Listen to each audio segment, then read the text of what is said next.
Doon airport के phase 2 terminal का मुख्यमंत्री पुष्कर सिंह धामी ने और केंद्रीय नगर उड्डयन मंत्री ज्योतिरादित्य सिंधिया ने शुभारंभ किया। मुख्यमंत्री धामी एयरपोर्ट पहुंचे, जबकि ज्योतिरादित्य सिंधिया इस दौरान वर्चुअल माध्यम से कार्यक्रम में जुड़े। फेज 2 के शुरू होने पर अब एयरपोर्ट की यात्री क्षमता पहले के मुकाबले करीब 10 गुना बढ़ जाएगी। इस दौरान मुख्यमंत्री सीएम धामी ने कहा कि हम घरेलू विमानन बाजार में अमेरिका और चीन के बाद तीसरे स्थान पर हैं। पीएम मोदी के नेतृत्व में एक तरफ हम विमानन सेवाओं का आधुनिकीकरण कर रहे हैं, तो वहीं दूसरी तरफ हम आम आदमी को भी इन सेवाओं का लाभ देने का प्रयास कर रहे हैं। वहीं केंद्रीय नागरिक उड्डयन मंत्री ज्योतिरादित्य सिंधिया ने कहा कि यह कहना गलत नहीं होगा कि यह देवभूमि भारत के 140 करोड़ लोगों के लिए नहीं, बल्कि पूरे विश्व के लिए है। देहरादून एयरपोर्ट का एक लंबा इतिहास है। 2004 में देहरादून केवल 3 शहरों से जुड़ा हुआ था और अब यह पूरे भारत के 13 शहरों से जुड़ गया है। कहा कि हमने पीएम मोदी के विकास को गति दे रहे हैं। वहीं सांसद रमेश पोखरियाल निशंक ने कहा कि उत्तराखंड देश के सभी हिमालयी राज्यों में विकास में सबसे आगे है।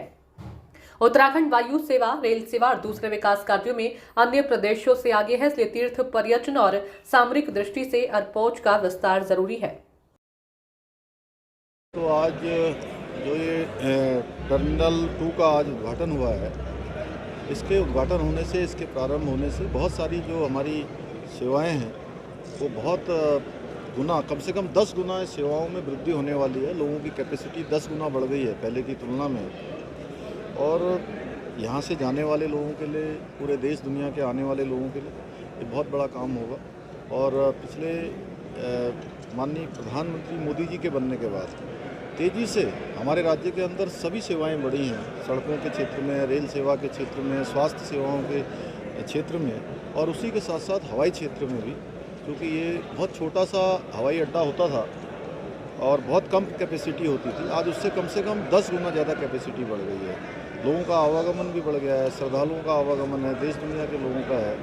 तो इस टर्मिनल के उद्घाटन हो जाने से और निकट भविष्य में जो प्लान किया गया है, देहरादून का, पंतनगर का जो एयरपोर्ट है, दोनों ही एयरपोर्ट अंतर्राष्ट्रीय स्तर के बने, उसके लिए हम राज्य की तरफ से जो ज़रूरी औपचारिकताएं हैं उसको पूरा कर रहे हैं और भारत सरकार भी लगातार हमारा सहयोग कर रही है।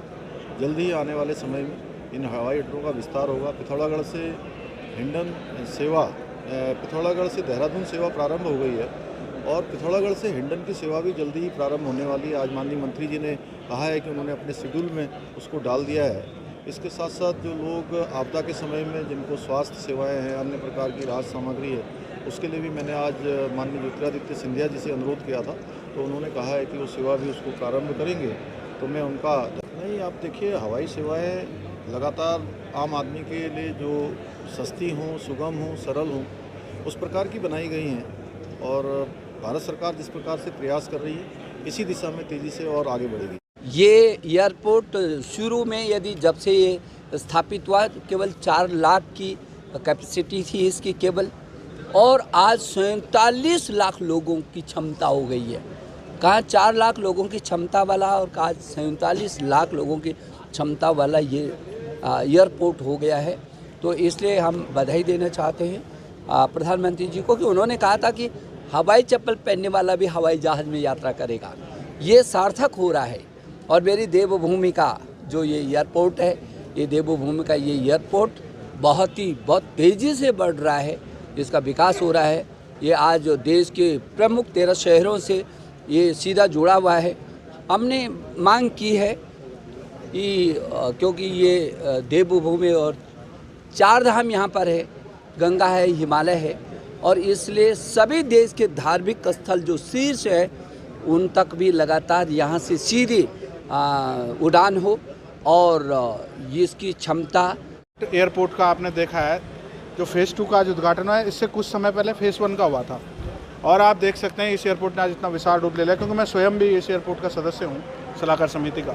और मेरा घर भी जब इस एयरपोर्ट में था, उस टाइम में बहुत छोटे रूप में था जब हम लोग यहाँ से विस्थापित हुए थे।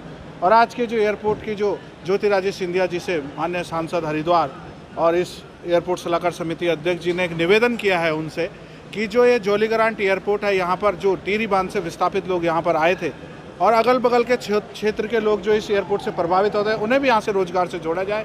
और ये एयरपोर्ट आप देखेंगे किस प्रकार से भव्य और सुंदर बन चुका है। और निश्चित तौर पर जैसे 4 धाम यात्रा यहाँ पर होती है, आने वाले श्रद्धालुओं के लिए बहुत अच्छी यहाँ से सुविधा मिलने